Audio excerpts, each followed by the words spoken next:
Lorsque cette femme est entrée dans le garage automobile d'un mécanicien local, son sourire s'est élargi.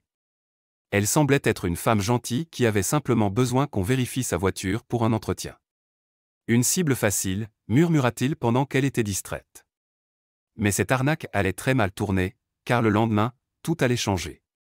Ce jour-là, lorsque le mécanicien local John Walters a ouvert son atelier, il ne se doutait pas que sa vie allait changer radicalement. Il travaillait sur quelques véhicules lorsqu'une femme inconnue est entrée dans son garage. Elle lui demanda de vérifier sa voiture, car elle avait besoin d'un petit entretien. John hocha la tête et l'accompagna jusqu'au parking. Il fut surpris par le véhicule, un grand SUV luxueux qui ne semblait pas correspondre à la petite stature de la femme. Une victime parfaite, pensa-t-il. John la complimenta, un Escalade. Sacrée voiture. Elle sourit poliment et expliqua qu'il fallait juste une vérification. Intrigué, John accepta de faire une inspection rapide et lui dit qu'elle pourrait revenir la chercher en fin de journée, ce ne serait pas cher. Pendant qu'il rédigeait les papiers, John prit un moment pour cacher son sourire suspect. Après lui avoir remis le reçu, elle quitta le garage satisfaite. Mais c'était John qui était le plus satisfait, cette voiture était parfaite pour son arnaque. Il souleva le capot et sourit largement. Encore mieux que ce que je pensais. Je vais me faire un paquet avec cette voiture. Ce n'était pas sa première fois. John avait escroqué de nombreux clients de la même manière. Son stratagème était simple, effectuer un entretien mineur, facturer une petite somme, mais échanger secrètement des pièces haut de gamme contre de vieilles pièces provenant de sa collection privée. Ensuite, y installer les pièces volées dans des véhicules similaires qu'il gardait dans un parc privé clôturé derrière l'atelier, puis les revendait sur le marché noir. Quand la femme revint plus tard pour récupérer son SUV, John se montra amical, la complimenta à nouveau et expliqua les petits travaux effectués. Il lui remit une facture modeste, lui donna les clés et la regarda partir. À l'intérieur, John éclata de rire. Dans le terrain arrière, il se rendit à un Escalade identique, souleva le capot et admira les nouvelles pièces. Son arnaque était astucieuse et très rentable. Il ne choisissait que les voitures correspondant à celles qu'il avait dans son parc privé. Une fois les véhicules mis à jour avec les pièces volées, il les revendait rapidement pour éviter tout soupçon. Et lorsque les clients revenaient des semaines plus tard avec des voitures en panne, il ne se doutait de rien. La plupart ne connaissaient même pas assez bien les pièces automobiles pour poser des questions. Même si quelqu'un l'accusait, il n'y avait jamais de preuves.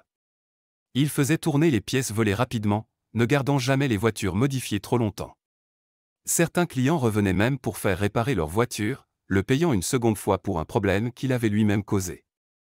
Mais John ne savait pas que laisser cette femme et sa voiture tranquille serait sa plus grosse erreur. Cette nuit-là, il se coucha confiant. Mais le lendemain matin, tout commença à s'écrouler. Il comptait terminer les derniers ajustements sur l'Escalade et la mettre en vente. Après avoir bu son café, il se rendit dans l'arrière-cour. « Voyons ce que donne ce nouveau moteur », dit-il en souriant. Mais en tournant la clé, rien. Quelques ratés, puis plus rien. Confus, John ouvrit le capot, tout semblait normal. Toujours perplexe, il vérifia les autres voitures de son parc. À sa grande surprise, aucune ne démarrait. Pas une seule. Tout fonctionnait parfaitement la veille. Maintenant, tous les véhicules étaient complètement à l'arrêt. De retour à l'intérieur de l'atelier, John commença à paniquer. Il fit les 100 pas pendant 15 minutes, cherchant une explication. Quelque chose clochait. Il avait l'impression, pour la première fois, d'avoir été piégé à son tour. Dans le coin le plus éloigné de son atelier, une lumière rouge clignotait. C'était une toute petite chose, mais quelque chose qui n'avait clairement jamais été là auparavant. John s'approcha prudemment pour inspecter ce qui causait cette lumière. Il tendit la main et tira un appareil vers lui. « C'est une caméra », dit John d'un ton nerveux. Sans hésiter une seconde, le garagiste effrayé prit la caméra et l'amena dans le bureau où se trouvait son ordinateur. Si la caméra avait enregistré toute la journée d'hier sans qu'il s'en rende compte, il redoutait ce qu'il allait y trouver. Il connecta l'appareil, et l'écran de son ordinateur montra un seul fichier. Il l'ouvrit, et une vidéo se lança immédiatement. John vit que les enregistrements avaient commencé la veille, vers 13 h. Il vit aussi la femme du SUV Escalade placer la caméra pendant qu'il était occupé à rédiger sa facture dans le bureau. Des gouttes de sueur glacée coulèrent sur son front, et ce n'était pas pour rien, il devinait déjà ce qui allait suivre. La femme qui avait installé la caméra sortit soudain un panneau blanc avec quelques mots écrits dessus, et des frissons parcoururent le corps entier de John. Le texte expliquait qu'elle était déjà au courant de son arnaque, et qu'en acceptant de réparer son escalade, il était tombé droit dans son piège. C'est la fin pour toi. La police a déjà reçu une copie de cet enregistrement et est en route à cet instant même. Puis apparut la séquence que John redoutait le plus. On y voyait la femme quitter le garage, et John faire le tour de sa voiture à l'intérieur de l'atelier. Il pensait que ses actes de la veille étaient privés, alors il ne s'était pas retenu. La caméra montrait l'intégralité de son monologue, dans lequel il expliquait son arnaque en détail. Et ce n'était pas tout, les images affichées sur les écrans montraient comment John avait retiré le moteur de la voiture de la femme et l'avait remplacé par un moteur de mauvaise qualité. Si la police mettait la main sur ces vidéos, il était fichu. La panique s'empara du mécanicien d'ordinaire si calme. John savait qu'il devait s'enfuir le plus vite possible, de préférence loin de la ville. Il ouvrit en trombe la porte de son parking privé. Mais là, il réalisa à quel point le plan de cette femme était bien ficelé. Toutes ses voitures avaient été sabotées pour ne pas démarrer. Comment avait-elle fait ça? Il ne restait qu'une voiture qu'il n'avait pas encore testée. Mais c'était la seule voiture qu'il s'était juré de ne jamais conduire. Elle se trouvait au fond de sa propriété, dans un petit garage fermé par un cadenas. John tourna la clé et ouvrit la porte. À l'intérieur, se trouvait son bien le plus précieux. Il l'appelait sa voiture trophée. Elle était là pour être admirée, pas conduite, et John avait une bonne raison pour ce choix. Mais cette maudite femme l'avait forcé à briser sa promesse. Il n'avait plus le choix.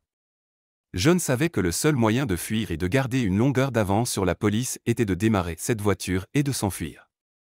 Le mécanicien angoissé mit la clé dans le contact, et la voiture démarra du premier coup. Les pneus crissèrent, et John s'échappa de sa propriété.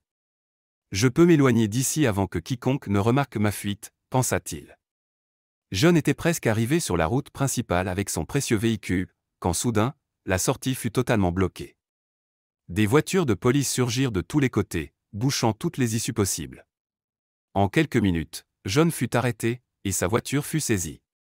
Il savait que c'en était fini pour lui. Une fois arrivé au commissariat, tout devint clair. John attendait dans la salle d'interrogatoire que les officiers viennent le questionner. Mais quand la porte s'ouvrit, ce ne fut pas ce qu'il attendait. C'était la femme au SUV. Mais cette fois, elle n'avait rien d'aimable ou de timide. Elle expliqua que l'arnaque de John avait rapidement tourné à son avantage. « Je connaissais ton arnaque, et j'ai utilisé ton propre ego pour organiser ton arrestation.